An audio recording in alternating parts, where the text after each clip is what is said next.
Hello and welcome. I'm Bhavya Khanna and I welcome you all to India Today Gaming, your ultimate destination for the latest and the greatest in the world of gaming and esports. Welcome to the special coverage of today. In this exclusive interview, we have with us two extremely special guests, Mr. Boban Totovski, the General Secretary of the International Esports Federation, and along with him we have Mr. Shankar Aggarwal, who is the President of the SOG Federation and also a 1980 batch IES officer. I extend a very warm welcome to both of you. Diving in first with the partnership significance, could you briefly just elaborate on the significance of this partnership between the International Esports Federation and the Skillhub Online Games Federation, and how does it work to bring the global IPs into the Indian gaming landscape, and how do you plan to specifically coordinate? Please, Mr. President, you first. All right. You see, this federation called International Esports Federation is a highly experienced and very prestigious federation in the area of e-game, esports. India, unfortunately, does not have any such international or the world level federation. So we thought it fit to join hands with a very credible international esports federation, which is being represented by Mr. Boban. And they have got a membership of more than 150 countries. So if we join hands with them, and if in collaboration we organize a world championship, we can have the benefit of having 150 countries with us. So that was the idea. From our side, we always seek in all the countries in the world where we have our members and where we used to work with. We are always trying to find certain entities and individuals and organizations similar to the Skill Hub Online Games Federation that are ready to step up and bring some value to the community and help the athletes compete on more events. And of course, considering that an event that we are going to do next year is going to be an international event, this fully falls under our domain, and we are looking forward into doing this together with the Skill Hub Federation. Coming upon the global IPs production, so my question to you is that how do you plan to envision the introduction of the global esport IPs within the Indian ecosystem, and what are the potential benefits that the gamers, the Indian gaming landscape can reap out of it? Well, for us, implementing international standards is something that we do for the past many years. ISF is here since 2008. This is our 16th year, and our 16th birthday is coming up in a month.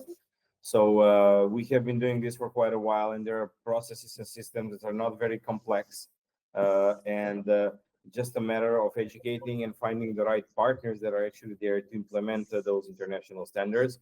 I believe that we will not have any kind of such challenges actually in India because people understand the current position of the countries.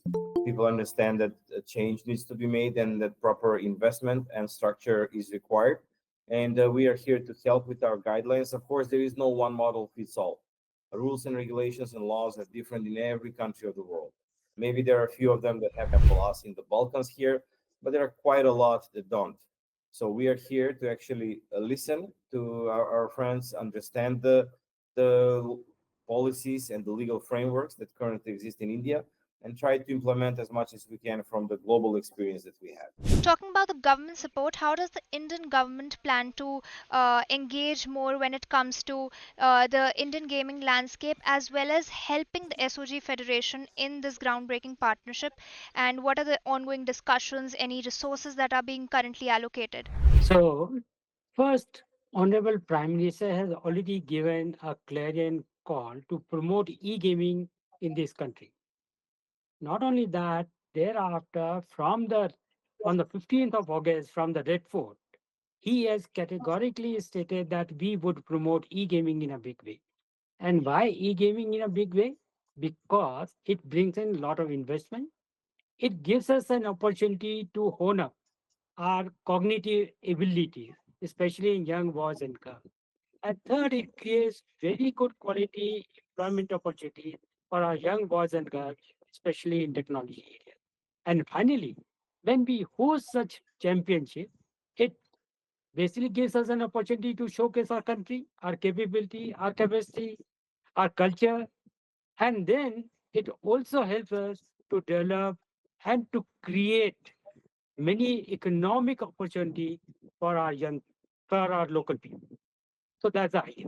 Also, I would request you to kindly touch upon the international standards when it comes to integrating those international standards within the Indian esports landscape. Also, how would it help in the talent development when it comes to nurturing or scouting the talent from the Indian gamers? As I mentioned, building an ecosystem where you participate is very important in every sport, in every part of the world. If we take anything that you do as an example, like let's say even cricket. If there are no cricket leagues in India, cricket is gonna die off because nobody will have what to play for. Why would they compete? Why would they practice? So I don't know if you take schools and colleges. If there is no value in having a college degree, nobody will go to college. So we need to make the value of esports to be shown to the community, but also at the same time shown to the governments, so they can understand that it's a huge value and that it needs proper attention and proper structure in order to ensure growth in the future. And this is what the aim of this event and of this partnership is. Coming upon the future vision, what is your long-term vision for Indian ecosystem, and how do you plan to foster it ahead along with many global IPs coming? Well, I've been asked quite a few times until now, like why India? India has huge potential, and what I'm seeing is India being, let's say, the next future hub for esports, because there cannot be only one hub. There will be multiple hubs in the world, and I think that for that part of Asia, it's very important. In South Asia, it's very important to have a leader, a country that can actually lead this movement. I believe that India is the best choice and it has the best capacity and potential for doing such a thing and leading all the other countries. And then, of course, bringing more and more events, publishers, and tournament organizers to the country. So what I see in the future, that every major city will have one or two esports arena, ready esports arena, maybe develop professional esport hotels, esport training center, esport boot camps where athletes can come and compete before they go to their competitions, because this is something that makes a lot of destinations unique in the world.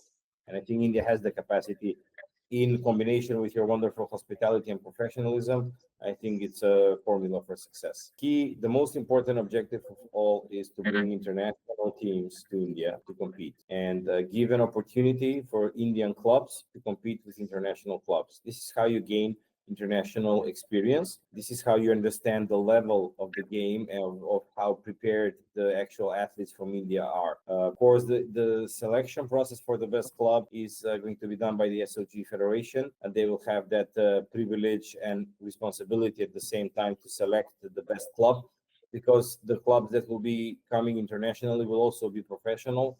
And then that's when you see the skill set and how professional they are. You have a big stage. A lot of the athletes, I'm sure that 99% of the athletes in India never had an opportunity to play on a big stage. So this is also a unique opportunity. And then when other athletes from the community, other esport athletes, see the stage and see how this team actually made it to play versus the top from the world, they will strive towards the same thing, and they will start practicing and they will start exploring other ways how to become better in the game, not just by increasing screen time, but by making it more. Yeah, I would like to supplement. Let me give you the background of this particular industry. As you would be knowing, this is the fastest growing industry in the world today. It has got a value of about 320 billion US dollar, and 3.2 billion people are part of this ecosystem of e-gaming. And the largest number of e-gamers, e-players are from India. Moving forward, what are the main primary objectives when we talk about the International Esport Master Championships, and what are the key objectives that are aligning to it? Any ongoing discussions, and how do you plan to engage both the player and the audiences when it comes to this partnership? However, as you said, that what is the goal or what is the mission of organizing this World Championship? First, as Mr. Boban said, we have got the potential, we have got the capacity, we have got the capability, but we do not have experience of hosting e-gaming events in this country. So first is to get that kind of an experience. This gives us an opportunity to host about 150 countries, and then it gives us an opportunity to showcase our capability, capacity, our culture, and it will also bring in a lot of people to understand what India is in terms of investment in e-gaming arena. Lastly, a common question to both of you. We have seen the integration of the Olympic esport games, the integration of esports into Olympic framework, and how it's growing and the widespread recognition surrounding it. So it's definitely making headlines ever since it's been launched, which will be held in the Kingdom of Saudi Arabia, organized by the National Olympic Committee of Saudi Arabia and the International Olympic Committee. So, how do you think this can actually foster more growth, and how can this be a groundbreaking initiative, a game changer for the youth, for the Indian gaming community as a whole? In the area of games, Olympics is the ultimate. And Olympic Association has already decided to host e-games in their Olympics. And so we would like to be a part of that particular initiative. And to be a part of e-gaming Olympic Games, it is necessary that we must develop our own skill. Like today, we are being recognized in wrestling, we are being recognized in shooting, we had already been recognized in hockey and many other games. So we would like to be recognized as an Olympic level participant in e-gaming as well. So that is our endeavor. Recently, we met the Honorable Minister for Sport. He is very, very upbeat as far as the e-games are concerned. He also mentioned that he would like India to be recognized by the Olympic Association also for the Olympic e-game. For that, the work is in already progress, and this particular initiative taken by SOGF is a very important and valuable initiative and the first step in this particular direction. Okay. Being in esports for 20 years, I can tell you that having the Olympic Esport Games as a separate event from outside from the Olympic Games is a huge milestone. It's a huge success for esports in general that it has been recognized by the largest sporting organization in the world. It does bring also some other perspectives on the sport, some other policies, other frameworks that need to be respected. It's still too early in the stage of development and of growth, but it's a good milestone, and I believe that gives more credibility to esports. It makes it easier now when you go and talk to people about esports. You don't need to start from scratch explaining that it's a computer game and people are competing, because it's already in the Olympics circuit, let's call it. It has already been part of the official Asian Games. So I think that, as usual, from Asia, all these things are going to the rest of the world, towards the West. And I believe with the years to come, maybe in the next 5, 6, 10, 12 years, we will see actually esports being integrated within the actual Olympic Games. So it's not a separate event. It takes time for ISF to fulfill all the criteria that are required by the Olympic Committee in order to become an internationally recognized federation. One of the most important being that there's enough countries where their national federations are recognized by their Olympic committees. And this is something that we have been working on in the past 5, 6 years. So if in the past there has been, let's say, 20 countries recognized by Olympic committees, today we stand where there are 47 recognized by Olympic committees, and more than, I think, 65 in total recognized by either Olympic Committee or Ministry of Sports. So this is a huge progress. It's one third of the world.